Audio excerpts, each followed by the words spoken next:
Welcome back to Drive Next 8. Today we bring you an in-depth ride, look, and breakdown of the 2026 Norton Commando. If you're watching this, you probably love motorcycles that stir emotion, that combine heritage with modern sensibilities, and the Commando aims to deliver exactly that. We'll journey through its styling, examine its lines from every angle, step into the rider's cockpit, explore performance, look at pricing and competition, and finally wrap up with final impressions. Let's fire up and roll.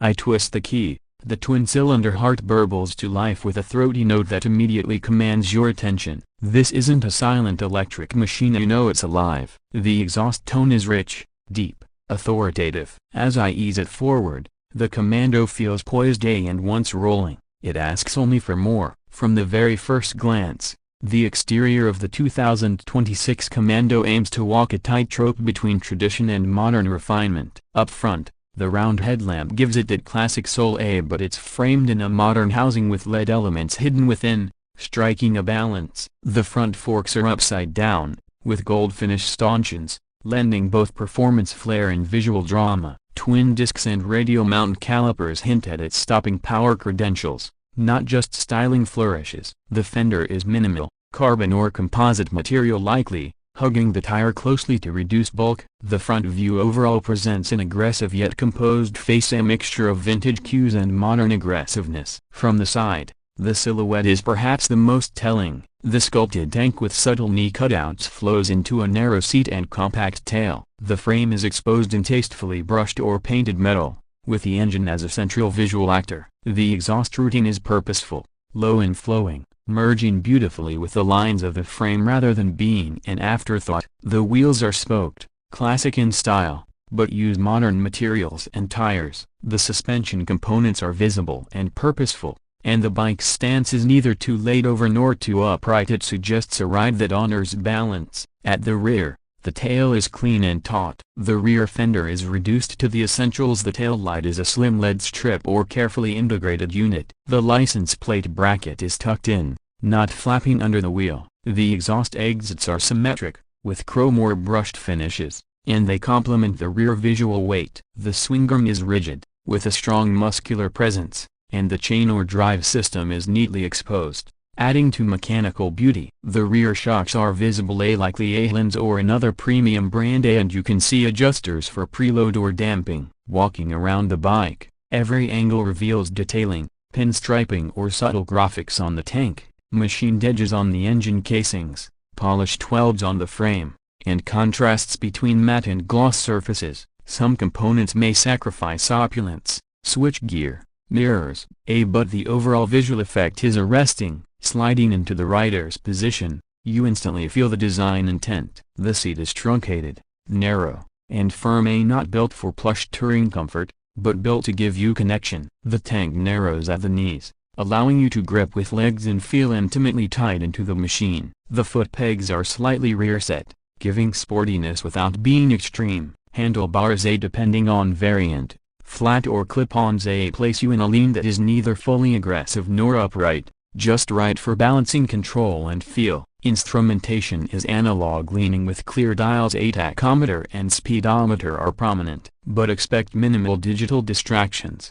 There may be a small screen or LED indicator cluster, but the intention is purity. Materials inside the cockpit are a mix of brushed aluminum, billet machine parts, and quality plastics. Some bits may feel less premium than expected for the price, but they tend to conform to a design philosophy rather than a cost cut-off. Switchgear is retro in appearance, with a satisfying mechanical feel. Mirrors offer sufficient visibility without detracting from the lines. The lighting controls, ignition, and cues are intuitive, nothing fancy, but everything purposeful. Begging for the throttle, you feel torque immediately. The engine, presumably a twin, air and oil cooled, with modest electronic interference, delivers a soulful delivery. From low revs it pulls cleanly, mid-range is muscular, top end is restrained but usable. You sense vibration creeping in above a certain speed, especially through the foot pegs and bars, but it's part of the character, not an oversight. Handling is confident. This is not a track monster by modern superbike standards,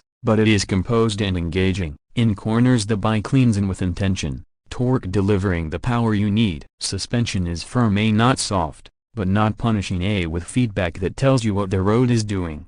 Brakes are strong and progressive, you never feel shorted in stopping force, and modulation is good. The chassis feels balanced, turning radii are reasonable, though very tight U-turns or slow-speed maneuvers show the weight of the machine. The overall weight is tangible, but not overwhelming. Performance figures, insofar as we can project based on current Norton Commando lineage, suggest around 75–85 horsepower, torque in the neighborhood of 80 Nm, and a wet weight near 230 kg. Acceleration is brisk, though not lightning. This is a bike you ride with engagement, not just point and shoot. Top speed is respectable, enough to live on highways comfortably, though you'd feel vibration and sound intensity as you climb. The engine's character matters more than outright spec leaps. In everyday use, the Commando is best appreciated in shorter bursts or spirited rides. Long highway stints will stress your body via vibration, the firm seat, and the lean. As a backrod machine, it thrives. It rewards rider input, the throttle, the line, the feel. Noise, exhaust tone, mechanical texture are part of the package, not something to hide. Let's talk pricing. Given Norton's positioning and history, the 2026 Commando will sit in premium retro territory. Expect pricing upward of what mainstream middleweight bikes cost, plus a premium for exclusivity, craftsmanship, and heritage. In markets such as the UK or Europe it may land in the high 5 to low 6 figure, in local currency, bracket. Don't be surprised if options, extras, and special finishes push the cost significantly higher. The buyer isn't just paying for performance, they're paying for identity, brand, and soul. Comparable bikes include modern retro machines from Triumph, Ducati's retro line, and premium niche builders. Against those, the Commando's strength is its authenticity, its minimalism, its voice. Its weakness may lie in finishing details, long-distance comfort, and perhaps a lack of electronic sophistication. Wrapping up, the 2026 Norton Commando is a bold statement. It doesn't chase technological dominance or lap record bragging rights. Instead, it offers a ride steeped in heritage, a visceral connection between rider and machine, and distinctive styling that turns heads at every stop. It knows exactly who it is, and it revels in that clarity. For those willing to accept compromise, vibration, firm ergonomics, premium pricing, the reward is a machine with soul. For those who demand all-day comfort or modern gadgetry, it might feel imperfect, but in its domain visceral, provocative, beautifully made. The Commando delivers. Thank you for riding along with us on Drive Next. If you enjoyed this deep dive, hit the like button, subscribe, ring the bell, and let us know in the comments, would you own a 2026 Norton Commando? Until next time, stay curious, ride hard, and we'll see you on the next road.